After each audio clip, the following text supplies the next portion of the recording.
Good morning students.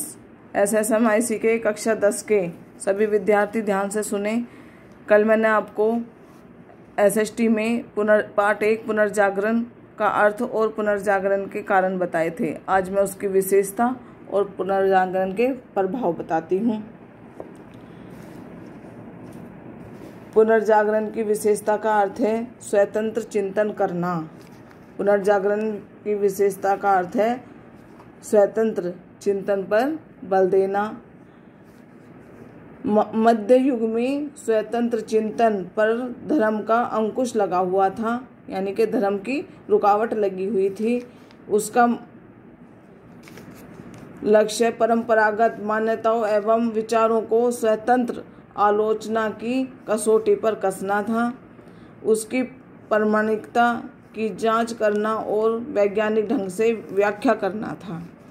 सांस्कृतिक पुनर्जागरण के मध्य महान नेता इटली के महाकवि दांते थे, जिसकी प्रमुख रचना इटालिया भाषा में रचित थी। वैज्ञानिक थे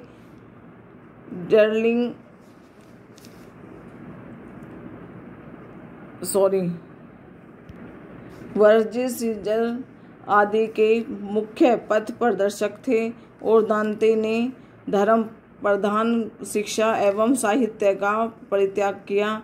दांते ने रोम और यूनानी संस्कृति के प्रति विशेष रुचि का ज्ञान और संचय की प्रवृत्ति जागृत की। इसका प्रभाव केवल इटली और यूरोप पे ही नहीं था, इसका प्रभाव पूरे विश्व में था। कुस्तुतुनिया व तुर्की पर आक्रमण हो जाने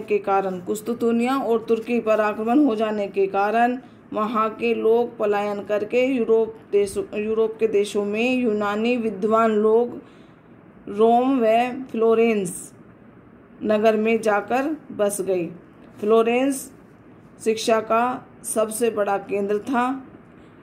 फ्लोरेंस इटली में शिक्षा का सबसे बड़ा केंद्र था, जहाँ वे लोग जाकर बसे।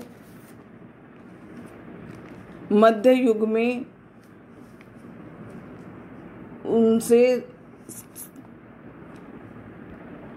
मध्य युग वह था, फिर उसमें चर्च सामंत व्यवस्था इतनी हावी हो गई थी कि वहाँ का जो भी व्यक्ति था वह कही हुई बातों पर ही ध्यान देता था।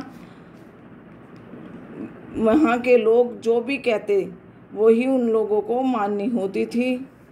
चर्च व सामंतवादी जो भी बात कहते वो उन्हीं को माननी वो उन्हीं बातों को मानते थे, चाहे वो झूठ बोलें चाहे वो सच बोलें।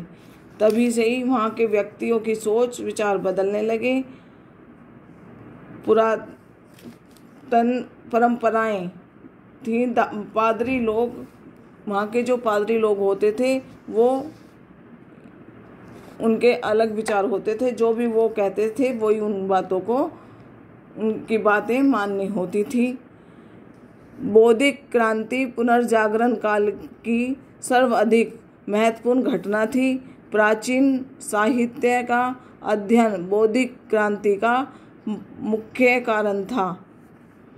प्राचीन साहित्यों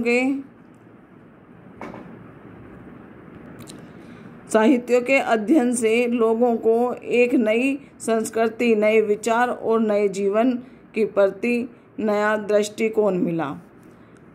प्रत्येक चीज को तर्क की कसौटी पर परखा जाने लगा। पुनर्जागरण में एक और जहां प्राचीन यूनानी एवं रोम की सभ्यता को आधार माना गया, वहीं दूसरी ओर एक प्रगतिशील भविष्य में निर्माण हुआ। आधारशिला भी रखी गई। इसमें ऐसे समाज की स्थापना को प्रोत्साहन किया। धर्म केंद्रित समाज के स्थान पर मानव केंद्रित समाज की स्थापना हो गई। यह आपका पूरा पाठ हो गया है।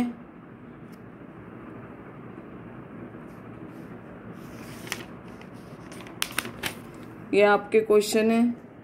इसमें मैं आपको बताती हूँ पुनर्जागरण काल के प्रमुख व्यक्तित्व और उनके कार्य क्या क्या थे। प्रमुख व्यक्ति थे लियोनार्डो दा विंची, इटली के रहने वाले थे, चित्रकार थे। उनकी कृतियाँ थीं the last supper. Michelangelo Britain के थे, चित्रकार थे, मूर्तिकार थे। और इनका जो है इनकी कृतियाँ जो थीं the last judgement. Raphael Italy के थे, चित्रकार थे।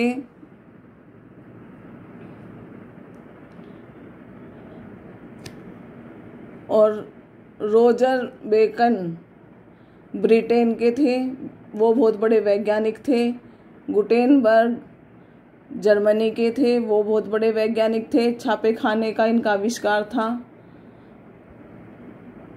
दांते इटली के थे, जो मैंने आपको इसके बारे में अभी बताया था, वो दार्शनिक थे।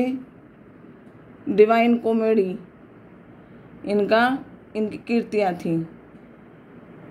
और बहुत बड़े नेता थे, बहुत ही बढ़िया नेता थे। जो और भी थे, बहुत सारे नेताओं ने इसमें भाग लिया था।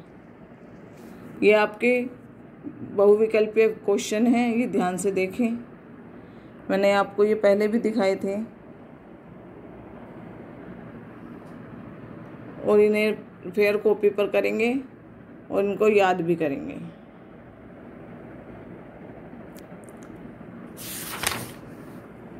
ये अति लघु क्वेश्चन है।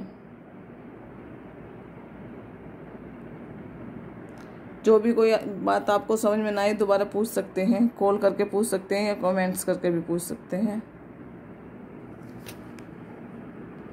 दूसरा भाग जो है आपका, इसमें एसएसटी में आपके 4 भाग हैं।